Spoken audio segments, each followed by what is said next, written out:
We are now in the third and final section of the second major chunk of Isaiah. To recap, the first major chunk ran from chapters 1 to 39. The second major chunk runs from chapters 40 to 66 and broke down into three sections.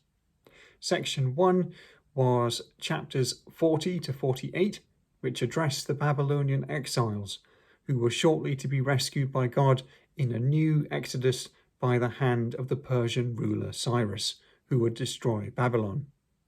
Section 2, comprised of chapters 49 to 55, was addressed to the first wave of returnees to Jerusalem and featured the special servant of the Lord. Section 3 is in Jerusalem and speaks about the problems and divisions within the community. The community is a mixture of those who have returned, those who never left, and those who were brought in from other lands. And foreign agents and their sponsors continually stir up trouble and try to thwart Israel's plans. And so they are divided over their commitment to the Lord or to their idols, and naturally social abuses are in attendance.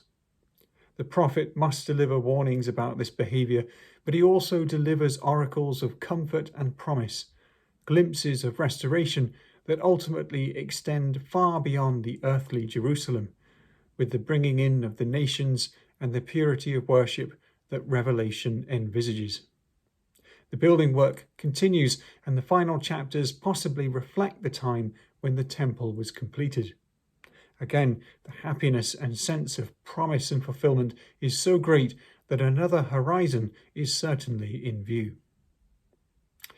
Chapter 57 has a deeply critical oracle directed at the idolaters among Israel. It is like reading the bad parts of Kings again. Even child sacrifice is mentioned.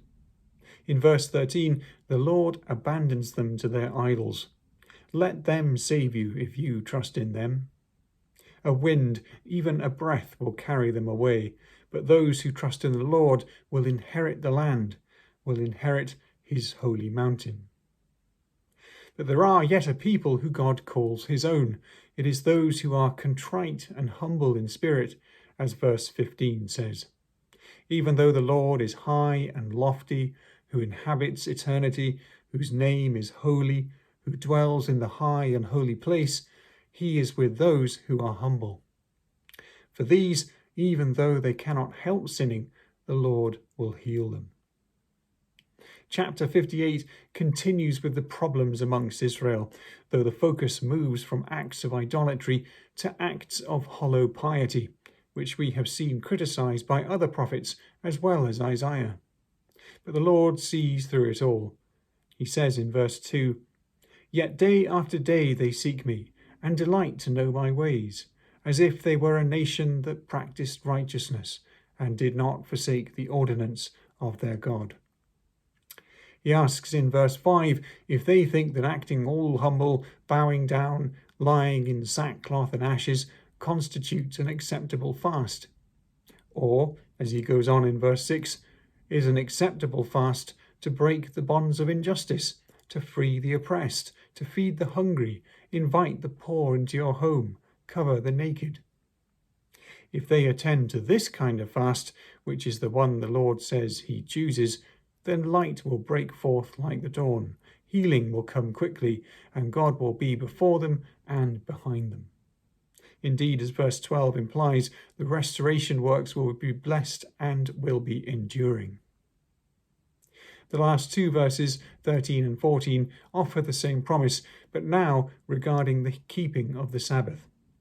This is an observance that the Lord wants them to keep and knows that they ignore. Again, as with fasting, this negligence is simply for the sake of serving their own interests, as he says in verse 13 and before in verse 3. These people have their priorities and practices all mixed up, but if they truly made God their priority and obeyed his commandments, and not just obeyed the law however it suited them, then he would heal them and lift them up. The way verse 14 puts it is, "You shall take delight in the Lord, and I will make you ride upon the heights of the earth."